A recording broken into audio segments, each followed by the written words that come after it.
The air was dry and heavy with dust. Each step he took made the old hallway groan like it was alive. Broken glass crunched under his boots. Outside, the wind pushed against the loose doors, slamming them open and shut as if the building wanted him out. He'd bought the old Texas school for almost nothing, but the moment he stepped inside, he felt something was waiting for him. The classrooms looked frozen in time. Chalk still covered the boards. Drawings still clung to the walls. Desks sat in neat rows. He could almost hear laughter, faint, distant, like echoes trapped inside the walls. Then he reached the last door. It was metal, locked from the outside, painted over again and again. His flashlight shook in his hand. Something cold moved through the air. He knelt, ran his fingers over the keyhole, and felt something soft, fabric, maybe. He tried the handle. It didn't move. His heart began to pound so hard it hurt. He whispered to himself, "Just a room." But it didn't feel like just a room. He grabbed a crowbar from his bag and hit the lock once. The sound shot through the hallway like a scream. The second hit broke it. The door opened slow, breathing out a smell of cold dust and metal. He pointed his light inside and froze. Piles of small clothes lay folded in perfect stacks. Tiny shoes lined the wall. A single little chair faced the corner, like someone had been punished there long ago. On the floor, drawn in white chalk, a single date, October 12th, 1955. The day the school shut down. He wasn't a ghost hunter or a thrill seeker. His name was Mark Ellison, a 38-year-old mechanic from Dallas who'd lost more than he could fix. His wife had passed 2 years earlier, and the silence of their small apartment had become unbearable. He wanted space, a project, something to rebuild. When he saw the listing for the old Belridge School, abandoned since 1955, sold as is, he felt a strange pull. It wasn't the price that drew him. It was the photo of the hallway, sunlight falling through cracked glass like something holy.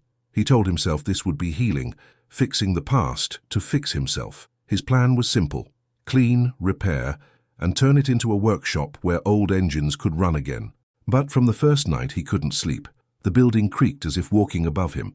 Doors clicked in the dark, and once, around 3 in the morning, he heard the faint sound of a bell. He checked his phone. No notifications, no music, just that slow metallic ring coming from nowhere and everywhere at once. The locals had warned him, though none would say why.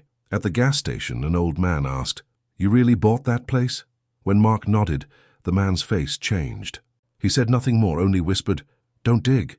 The words stayed with him, looping in his head as he drove back through the long, empty road surrounded by fields of dry grass.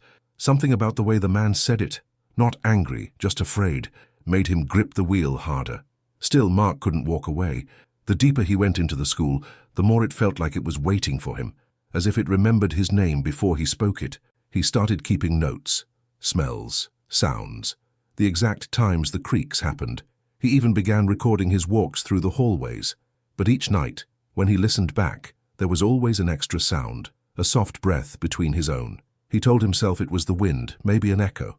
But then, one morning, while sorting through old attendance books, he found a name circled 3 times in red ink: Lucy H., the same name whispered in the background of his last recording. The next morning, sunlight barely reached through the dirty windows. Mark carried a flashlight even during the day now. The hallways swallowed light too easily. He followed the faint smell of burnt wood to the storage room behind the old cafeteria. Boxes were stacked to the ceiling, covered in grey dust and spider webs that shimmered like frost. As he cleared a path, something metallic clinked against the floor. A small brass tag shaped like a keychain, with the number 12 scratched deep into it. His stomach tightened. The same number he'd seen written on the chalk line under the little chair. He searched the boxes one by one. Inside were papers, broken rulers, fragments of books eaten by mold. Then, under a pile of water-stained folders, he found an envelope sealed with brittle wax. The paper inside was half burned, edges blackened, words fading into ash. Only one sentence was clear enough to read: "They shouldn't have been in the basement." He froze, staring at the line, his fingers trembling. Basement? He hadn't found any stairs leading down. Yet the floor plans he'd seen online hadn't shown one either. Something was missing, or buried. That night he searched the main office, tearing through drawers and cabinets. Behind a heavy filing cabinet, he found an old switch hidden under peeling wallpaper. When he pressed it, the air vent above him gave a low groan, and somewhere, far beneath the school, something clicked. He felt a faint vibration under his feet, like a lock giving way after years of silence. His breath fogged in the air, though it wasn't cold. He ran back to the hallway with the locked door, the same one with the children's clothes. The floorboards felt different now, hollow. Kneeling, he tapped the wood until a section near the wall gave a dull echo. Pulling it up, he revealed a metal handle built into the ground, a trap door. He hesitated, the flashlight shaking in his hand. Dust floated around him like snow. The wind outside had stopped completely. For a moment the world held its breath. Then from below came a sound, 3 slow knocks, rising from the dark. Mark pulled the trapdoor open, and a wave of cold air crawled up his arms. The smell was sharp, iron and something older, something that reminded him of rain on rusted metal. A narrow staircase led down into darkness, each step slick with moisture. He aimed his flashlight, and its beam cut through the black like a knife through smoke. The walls were concrete, carved with names, dozens of them, scratched by small hands. He recognized one immediately, Lucy H.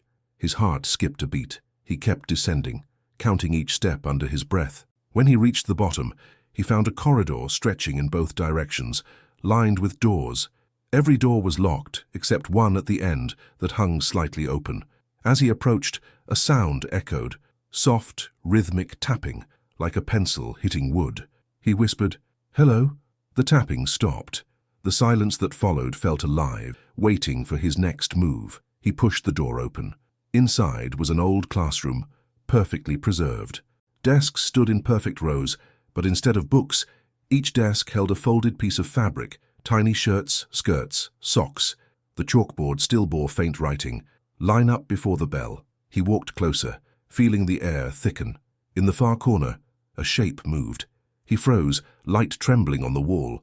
Then came a whisper, faint and broken, as if dragged from water. "You shouldn't be here." Mark stumbled back, dropping his flashlight. When it hit the ground, it rolled, spilling light across the room, and stopped on a figure. A man, or what once had been a man, stood facing the wall.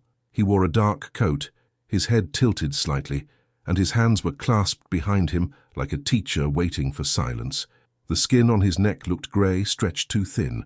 Mark blinked, and the man was gone. The flashlight flickered out. Darkness swallowed him whole. He could hear only his breath, and then faintly from the corner where the figure had stood, the sound of chalk scraping against the board again, writing something new, slowly, deliberately.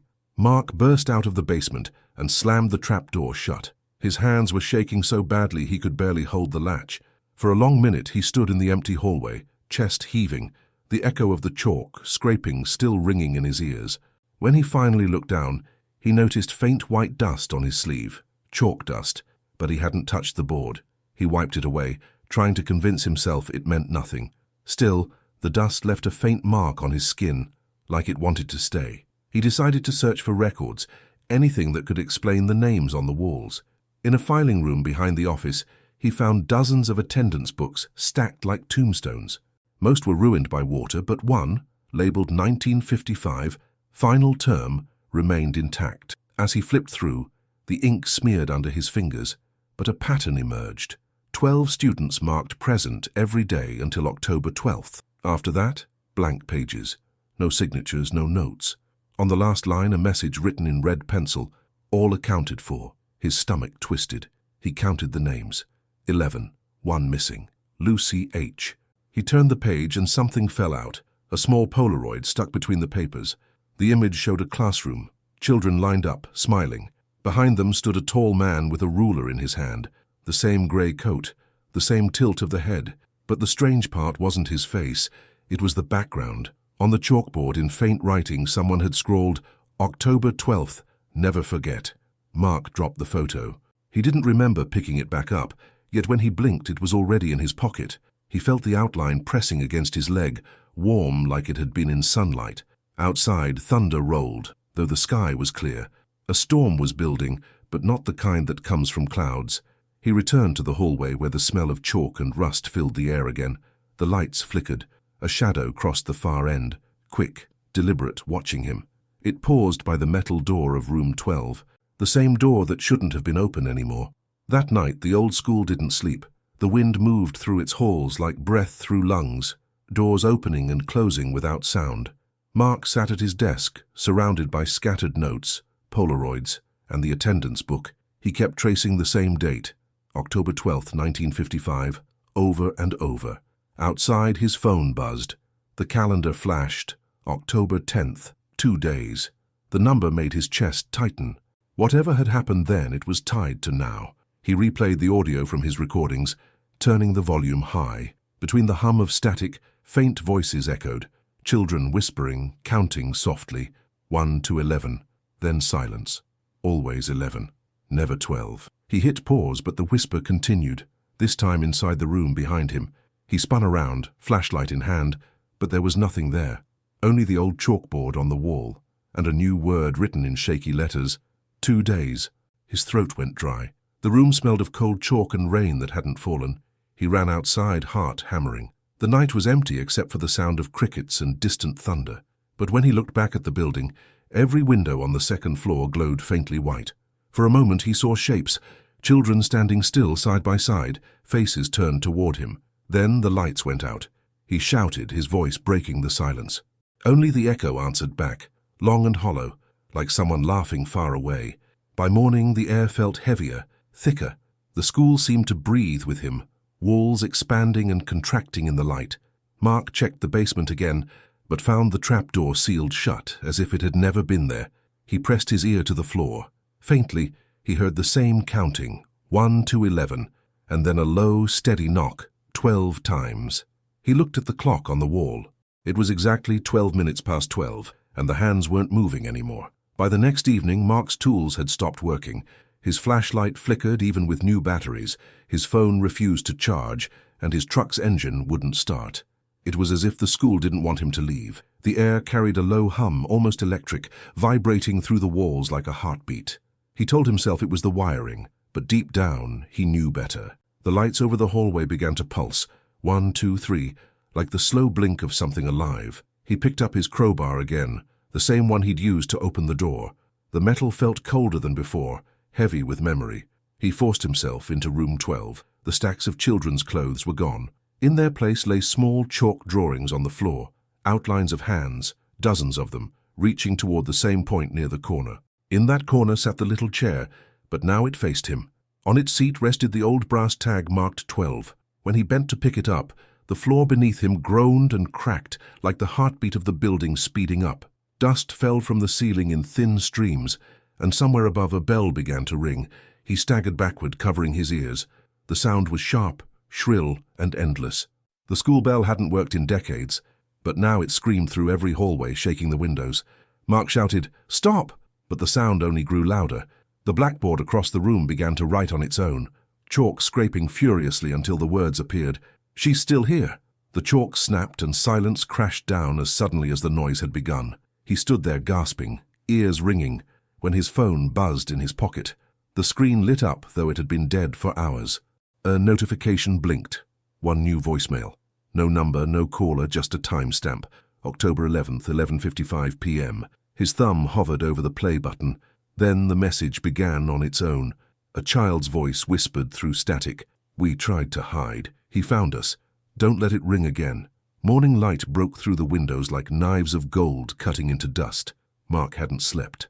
The voicemail kept looping in his head, the soft child's voice begging him not to let the bell ring again. He played it once more, trying to find background sounds. Between the static, he heard faint breathing and what sounded like a clock ticking fast. Too fast to be real. The timestamp haunted him. October 11th, 11:55 p.m., less than 1 hour before midnight. Less than 1 day before the date carved on the floor. He searched every corner of the school for the bell system. The wires had been ripped out long ago, yet somewhere the ringing still echoed in his memory. In the main hall he found an old fuse box hidden behind lockers. Inside, a switch was taped with red electrical wire and labeled Bell Master. Someone had written a warning above it in pencil, "Never turn off, never silence." Mark frowned. Why would anyone want the bell to keep ringing forever? He ran his hand over the label and felt warmth, as if the metal was alive. Before he touched it, he took a deep breath and spoke softly, as if the school could hear him. "If anyone's still here, I'm trying to help." His voice broke, echoing down the corridor like a confession.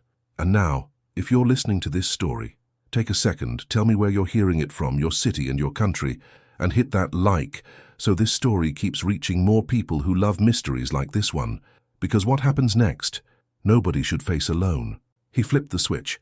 The hum stopped. For the first time in days, silence filled the air, thick and deep. He almost smiled in relief.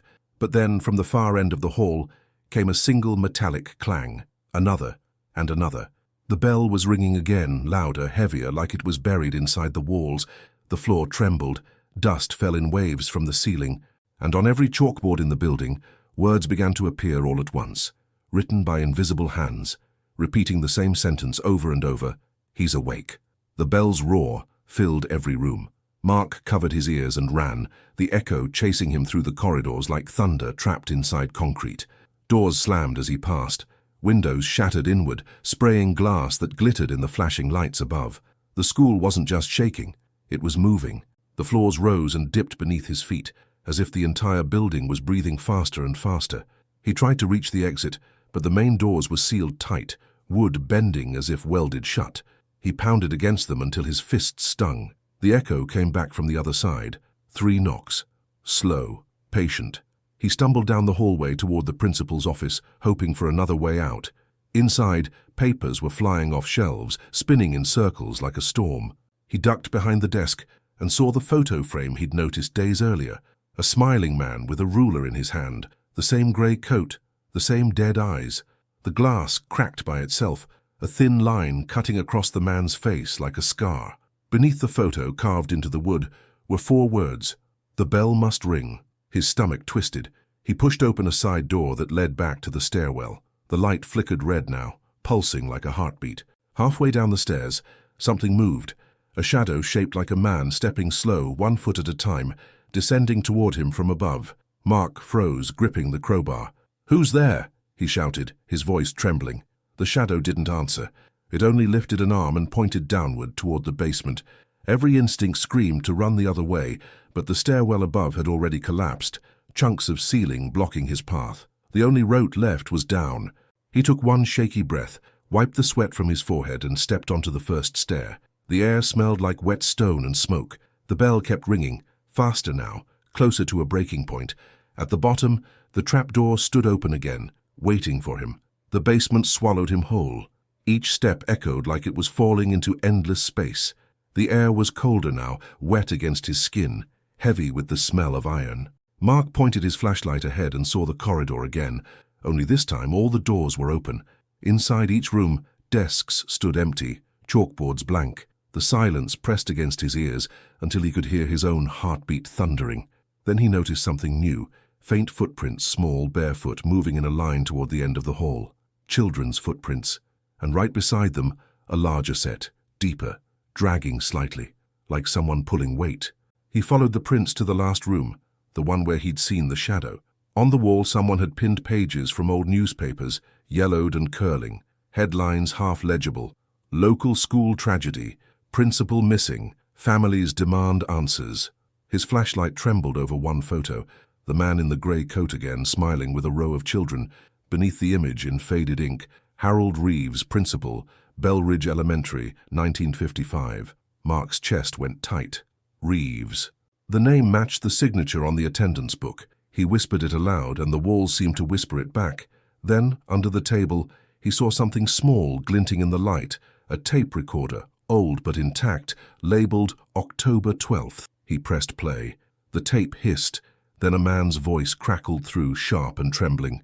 "They won't stop ringing the bell. I tried to end the drills, but the children, they keep lining up. I hear them at night. I hear them counting." The tape clicked, paused, then resumed with a scream, high-pitched, short and cut off. Mark dropped it. The reel spun empty until it snapped. He sank to his knees, shaking. It wasn't just ghosts. It was something left unfinished. A ritual. A repetition that needed a 12th name to complete. The cold air brushed past his ear like a breath, and a whisper came, clear this time, unmistakable. "You're the 12th." He turned, raising the flashlight. Behind him stood the small chair from room 12, somehow now here in the basement, waiting. Mark stared at the small chair in front of him. The wood was worn smooth, 1 leg shorter than the others. A strip of cloth was tied around the back, part of a child's uniform. His breath came shallow. The whisper echoed again. "You're the 12th." For a moment he almost believed it. Maybe that was why the school had called him here, why everything pointed to that date, that number. He forced himself to look away and think. If the bell ringing was what trapped them, maybe silence was what could set them free. He rushed back up the stairs, flashlight bouncing wildly. Every step felt heavier, as if something pulled against him. When he reached the fuse box, the label "Never Silence" stared at him like a dare. He grabbed his wrench and began cutting wires one by one. Sparks jumped, the smell of burnt copper filling the air. The building moaned, the sound deep and animal-like. Lights flickered, then steadied. He pulled the final wire, heart pounding. For one breathless moment, the bell stopped. The silence hit like thunder. Then, from somewhere deep below, came the sound of hundreds of small footsteps. They moved fast, all in rhythm, circling. The floorboards creaked and faint voices began to chant, soft, childlike, counting again from 1 to 11. Mark shouted, "It's over. You're free." But the counting didn't stop. It only grew faster, overlapping itself until it became a wave of sound. The air turned colder. Frost spread across the windows, drawing numbers in the ice. 1, 2, 3, all the way to 11. The 12th space remained blank. He realized then what they wanted. Not silence, but a name to fill the missing count. Someone alive to take the 12th place, to close the circle that had been broken 70 years ago. His stomach dropped. The bell didn't trap them. It called them. And now, without it ringing, they were searching for him. Mark gripped the crowbar, breath shaking. "Not this time," he said. Then the power snapped back on by itself. The clock on the wall ticked once, twice, and the hands began to spin toward midnight. The clock struck once, and the sound shook the entire building. Mark stumbled back as the bell tower above him roared to life. Its echo ran through the halls like thunder rolling inside bone. Lights burst overhead, flickering white and red, and the air turned sharp and metallic. He looked down the hallway. Every classroom door stood open again, and shadows spilled out from each one, long and thin, crawling toward him across the floor. The children were coming. He ran, boots slamming against the tile, breath ragged. At the end of the corridor, a tall shape waited. The man in the grey coat. Reeves. His face was clearer now, no longer a blur of shadow. Eyes black and endless. Skin stretched pale over his jaw. He held something in his hand, the old brass bell, its surface cracked but still gleaming. Reeves raised it slowly and said, voice hollow and calm, "It has to ring, Mark. It always rings." Then he struck it once. The sound wasn't loud. It was deep, too deep, vibrating through Mark's ribs like a heartbeat. The walls around them began to bleed chalk dust, thick clouds spilling down like smoke. Children's shapes formed within it, eyes glowing faint blue, faces turned upward as if waiting for command. Mark screamed over the sound, "You don't have to do this, they're just kids." Reeves smiled sadly. They were, until the drill locked them inside, until silence killed them all. The bell was mercy, not punishment. He lifted it again, ready to strike. Mark lunged forward, tackling him. The bell flew from Reeves's hand, clattering across the floor. The ghosts wailed, their voices rising into a storm of screams. Reeves grabbed Mark by the throat, his grip iron cold. "You broke the silence," he hissed. "Now you finish it."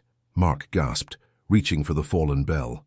His fingers brushed it. Sparks of light burst through the room, the children's shapes trembling like smoke in wind. He slammed the bell against the ground. It shattered. A flash exploded outward, white, blinding, endless. The air turned weightless. The screams stopped. Reeves's grip loosened, and then everything fell silent again, except for one faint sound behind him, the 12th chair creaking. When Mark opened his eyes, the world was grey and still. Dust floated in slow motion, suspended in beams of pale light. His ears rang, but the bell was gone, shattered into pieces scattered around him. Reeves was nowhere to be seen. The hallway that had once pulsed with shadows was quiet now, almost peaceful. The smell of chalk hung in the air like rain that had already fallen. He sat up slowly, wincing, his body trembling from the cold that lingered deep in his bones. On the wall behind him, the words written in chalk had faded to almost nothing, leaving only one phrase visible: "Thank you." He rose to his feet unsteady and looked around. The desks were overturned, papers burned, but sunlight streamed through the broken windows for the first time in days. He walked toward the front doors, half afraid they'd still be sealed shut. When he pushed, they opened easily. Outside, the air was warm. The Texas sky was pale blue, and for a brief moment he thought he heard children laughing, faint, distant, fading into the wind. He turned back toward the building, its windows now dark and still. Something glittered near the steps. He knelt and picked it up. The brass tag marked 12. It felt lighter now, almost weightless. He slipped it into his pocket, unsure why, maybe as proof that what he'd seen was real, maybe as a reminder. The ground beneath him rumbled softly, like the final sigh of an old machine powering down. The school seemed to settle, its walls no longer groaning. For the first time it felt empty in the right way. He walked toward his truck, sunlight warming his face. When he looked at the clock on his phone, the time read 12:01, a single minute past midnight. He smiled weakly, thinking it was finally over. Then his phone buzzed once. A new voicemail notification blinked. No number, just a date, October 12th. Mark drove until the school disappeared in the rearview mirror. The sun was rising, painting the horizon in shades of red and gold. For the first time in years, he didn't feel the hollow ache that had followed him since his wife's death. Instead, there was quiet, not the kind that haunted, but the kind that healed. The world outside felt sharper, clearer. He rolled down the window and let the wind rush through, carrying away the smell of dust and fear. But deep inside, he knew something of that place still followed him, not as a curse, but as a memory that refused to fade. He reached home by noon. The apartment felt smaller than before, but alive somehow. Sunlight hit the framed photo of his wife on the table, and for a second, it looked like she was smiling again. He placed the brass tag beside it, 12 glinting softly in the light. "I did it," he whispered. His voice cracked, but it didn't hurt. He made coffee, sat on the couch, and listened to the sound of the world outside. It was almost normal. Almost. Then the floor creaked behind him, once softly like a child's step. He turned, but no one was there. For days, life moved quietly. He started working again, fixing cars, laughing at small things. Yet sometimes, when the shop was empty and the radio low, he'd catch faint laughter drifting from the far corner, the laughter of children. He didn't run from it anymore. He just nodded and said, "You're safe now." Still, part of him wondered if the peace he felt was theirs or his. Maybe both. Maybe that was the trade. One night he dreamed of the school again. It stood clean, walls bright, windows whole. Children ran through the yard under the same blue Texas sky. At the doorway, a man in a gray coat watched them leave, then looked straight at Mark and nodded once before fading into light. Mark woke with tears on his face and a faint sound from the street outside. A bell ringing, only once. Weeks passed. The nightmares didn't return, but the silence that filled Mark's nights was no longer heavy. It was gentle, like breath before sleep. Sometimes he would stand by the window at midnight and watch the streetlights flicker in the warm Texas dark. The tag marked 12 still rested beside his wife's photo, a quiet reminder that some ghosts only ask to be remembered. He had started writing again, notes, sketches, small paragraphs about what happened, not to prove it, but to understand it. The past wasn't gone. It had simply learned to live quietly beside him. One evening, as rain whispered against the glass, he heard it. A bell, soft and distant, ringing just once. He smiled instead of flinching. Somewhere far beyond sound and memory, he knew those children had finally gone home. He whispered, "Rest easy, Lucy," before turning off the light. But just before the room went dark, he noticed something new on the wall, a faint chalk outline, shaped like a small handprint. It faded as quickly as it appeared, leaving only clean paint behind. The next morning, he drove back to Belridge one last time. The building stood empty, quiet, under the rising sun. The grass had grown tall around the steps, the air still and forgiving. He walked through the halls where everything had begun, tracing his hand across the walls, whispering a goodbye no one could hear. In the old classroom, he found one final message written faintly on the board. "It's over now." He smiled through the ache in his chest. He didn't erase it. Some endings shouldn't be cleaned away. As he walked back toward his truck, the morning wind lifted dust into gold light. The door creaked shut behind him, not in warning this time, but in peace. He looked once more at the windows. For a heartbeat, he thought he saw small silhouettes waving. He raised his hand and waved back. The world felt lighter, like a story finished the way it was meant to end. And if you felt that too, if this story left a mark on you the way it did on him, take a moment to subscribe and stay close. Because somewhere in every forgotten place, there's another story waiting for someone brave enough to listen. And maybe that someone is you.